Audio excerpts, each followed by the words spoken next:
ইন্নাল্লাহা ইয়াগফিরুয যুনুবা জামিআ ইন্নাহু হুয়াল গফুরুর রহিম।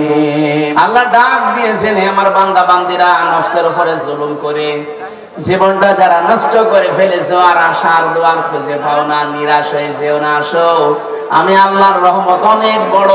যত গুনাহ করেছো তার চাইতে আমি আল্লাহর রহমত অনেক বেশি। আমি ইচ্ছা করলে তোর জীবনের সব অপরাধ গুলো মাফ করে নেকি দিয়ে পাল্টিয়ে দিতে পারি। জোরে বলেন সুবহানাল্লাহ। আজকের এই ময়দানে এরকম একটা মন নিয়ে যারা এসেছেন যে আল্লাহ আর যাই হোক আমি আজকে ভালো হয়ে যাব, আমি আজকে তাওবা করে সত্যি ভালো হয়ে যাব। আল্লাহ পাক কোরআনে কারিমে আমাদের আশার বাণী দিয়েছেন, ফাউলাইকা ইউবাদদিলুল্লাহু সাইয়্যাতিহিম হাসানাত। সত্যি যদি এই বিশ্বাস নিয়ে, এই মন নিয়ে কেউ এসে থাকে, ওর জীবনের অপরাধ গুলো তাওবার মাধ্যমে সব মাফ করে জায়গাটা পুরা নেকি দিয়ে ভরাট করে দেব। আল্লাহ যেন আমাদেরকে আয়াতগুলো আজ বাস্তবে দান করেন, বলেন আমিন। সাক্ষী হওয়ার জন্য নবী যেহেতু সাক্ষী, এর জন্য এদিক ওদিকে যাওয়া যাবে না। কাজটা ঠিক করে নিন, আপনি আসলে সুপারিশ পাওয়ার যোগ্য কিনা। 2 নম্বরে আমাদেরকে আল্লাহ সাক্ষী বানাবেন অন্যান্য নবীদের উম্মতের উপরে। তাহলে সাক্ষী হওয়ার জন্য যে গুণগুলো দরকার, একটা গুণ তো আমাদের ভেতরে নেই।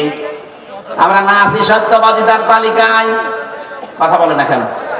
না আছি আমরা দেখে দেখে সাক্ষী দিতে পারবো। কারণ দেখে সাক্ষী দিতে হলে কোরআন আপনাকে জানা লাগবে। কিয়ামতের ময়দানে নূহ নবীর উম্মতকে আল্লাহ যখন হাজির করবেন, তারা তো বলবে যে না, কিসের সাক্ষী আপনি, আমাদের জামানায় তো ছিলেন না। তখন বলা লাগবে, না আমরা ছিলাম না তাতে কি, এমন একটা কিতাব আমরা পেয়েছি যেটা সত্যই সত্য।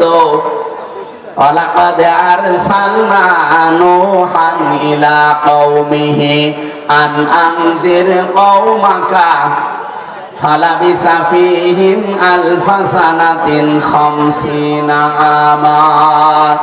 আমরা আমাদের কোরআনের উপরে পড়েছি যে 950 বছর নূহ নবী তোমাদেরকে দাওয়াত দিয়েছে, একটা দাওয়াতও কবুল করনি। 950 বছরে মাত্র 80 জন নবীজির পেছনে দাঁড়িয়ে আছে, নূহর পেছনে, এইগুলোই। বাকি একটাও তোমরা মানোনি। ওরা তখন আশ্চর্য হয়ে বলবে, আবার কেমন সাক্ষী? হাজার হাজার বছর পরে যারা দুনিয়ায় গেল, অথচ আমাদের পক্ষে একেবারে দেখে দেখে সাক্ষী দিচ্ছে। এইটা জানার মাধ্যমে কিয়ামতে আমরা সাক্ষী হতে পারবো।